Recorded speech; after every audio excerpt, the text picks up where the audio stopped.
North Park resident Luis had been out of work since being laid off from a restaurant last year at the beginning of the pandemic.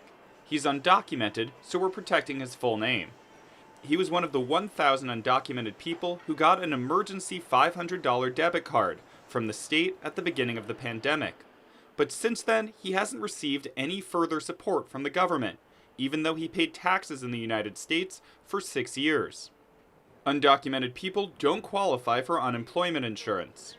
It was tough for him to find work, even after businesses began to reopen. Most of the places were closed, so it wasn't like jobs available, basically. On Monday, Governor Gavin Newsom announced a new $500 round of stimulus payments for undocumented people, on top of a $600 payment approved by the legislature earlier this year.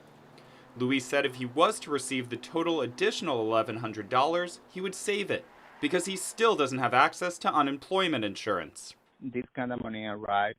I want to be able to save it. Well, we want to be able to save it in case in the future something else happens, like we don't know what's going to happen. So rather to save the money and be prepared for next round if something happens.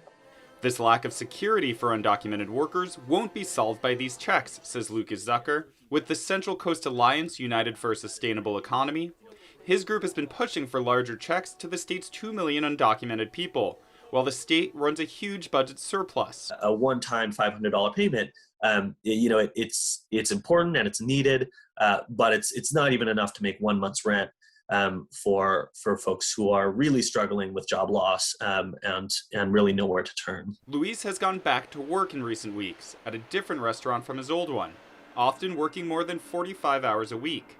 He's watched as his old co-workers have been supported all year by unemployment insurance. Nothing, it's like whole year, okay, whatever, but yeah, it made me feel angry, less. He's hoping that California will use some of its record-breaking surplus to better compensate undocumented workers like himself.